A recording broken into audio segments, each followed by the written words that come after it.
اس کا جنم دن کیوں نہیں مناتے ہو کہ آج کے دن رسول کا نواسا پیدا ہوا لیکن وہ شہید ہوا تو تم اس کا ماتم کرتے ہو، جبکہ شہید کو تم زندہ بھی مانتے ہو، کیونکہ قرآن کہتا لا تقولوا لمن يقتل في سبيل الله اموات، جو اللہ کے راہ میں قتل کر دیے جائیں ان کو مردہ نہ کہو، وہ زندہ ہے۔ مجھے ایمانداری سے بتاؤ جو زندہ ہو اس کا ماتم کیا جاتا ہے؟ کیا تم اپنا بیٹا تمہارا زندہ ہو کل ماتم کر کے دیکھو؟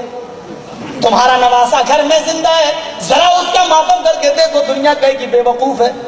ہاں تم اپنے نواسے کا ماتم کرو تو دنیا بے وقوف کہے، تمہیں کوئی اور نہیں ملاتا، وہ نبی کا ہی نواسا ملا تھا جس کو تم زندہ بھی مانو شہید بھی مانو اور اس کا تم ماتم بھی کرتے ہو۔ میرے بھائیوں پھر اس کی پیدائش کی تاریخ کہاں چلی گئی؟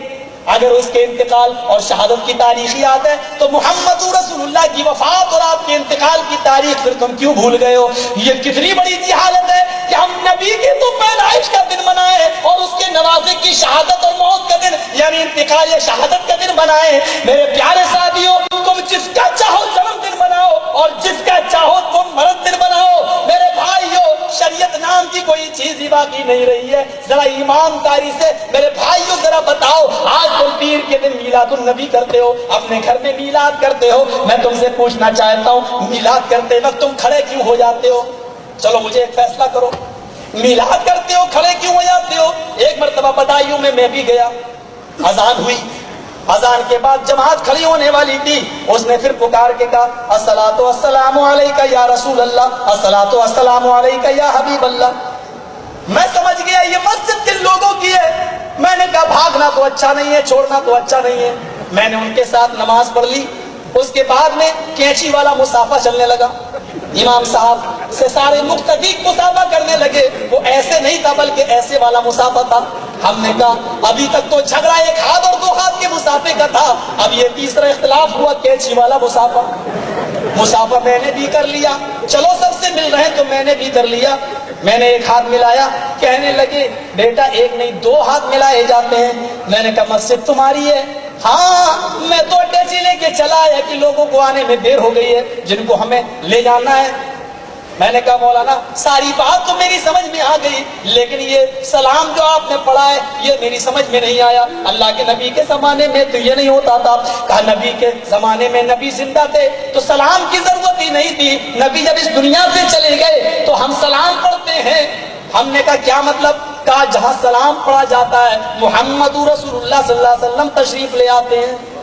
ہم نے سلام پڑھا، ہمارے نبی ہماری مسجد میں آ گئے۔ میں نے کہا یہ تو دنیا بھر کی مسجدوں میں سلام پڑھا گیا ہوگا، پھر میرے نبی کس کس مسجد میں گئے ہیں؟ کہنے لگا بعد میں ملنا۔ میں دروازے سے نکلتے نکلتے پھر میں نے ایک بات پوچھی، مولوی صاحب میری سمجھ میں نہیں آیا کہ جب آپ نے سلام پڑھ کے نبی کو بلا ہی لیا تو نبی نے نماز بھی پڑھی ہوگی۔ کہنے لگا بات صاحب کیوں نہیں پڑھی ہوگی؟ میں نے کہا جب نبی آ ہی گئے تھے تو پھر آپ کیوں مصلی پہ کھڑے ہو گئے؟ جناب محمد رسول اللہ کو کیوں نہیں کیا؟ کہنے لگا اللہ کی قسم مجھے پکا یقین ہو گیا کہ تو 24 نمبر ہے، یہ نمبروں کو میں جانتا نہیں، یہ تو سوال کیا تو اس کا جواب یہ ملا کہ تو وہاں بھی ہے۔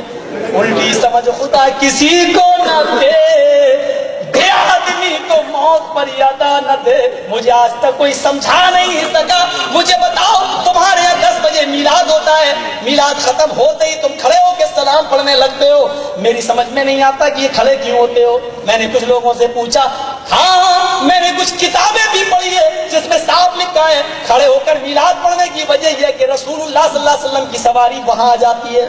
میں نے کسی مولوی سے پوچھا کہ ہاں یہ بتاؤ اگر عورتیں بھی کھڑے ہو کر میلاد پڑھنے لگے تو کیا میرے نبی عورتوں کی محفل میں بھی چلے جائیں گے؟ کہنے لگا جی مسئلہ ہے تمہارا۔ ہم نے کہا اللہ کے نبی ساری زندگی بھر عورتوں کے چہرے کو نہیں دیکھتے تھے، جب یہ بیعت لی جا رہی تھی آج کے بعد تم میں سے کوئی شرک نہیں کرے گا، چوری نہیں کرے گا، زنا نہیں کرے گا، مرد تو ہاتھ پہ ہاتھ رکھ کر بیعت کر رہے تھے، ایک عورت نے ہاتھ پردے کی اوڑ سے اندر بڑھا دیا۔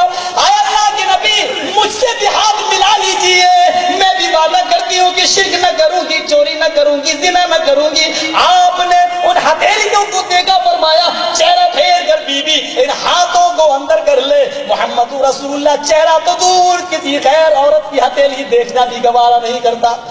ایمانداری سے بتانا نبی تو کسی غیر عورت کی ہتھیلی بھی دیکھنا گوارا نہ کریں، اور ہمارا مولوی جوان لڑکیوں کو سامنے بٹھا کر دم کرے، جنات نکالے، شیطان نکالے۔ کیا میرے نبی نے یہی دعوت دی تھی کہ تم جوان لڑکیوں کو اپنے گھر میں بٹھا کر ان کا جنات اتارو، ان پر دم کرو؟ آہا، ایک نظر تو معاف ہے، آپ نے حضرت علی سے کہا تھا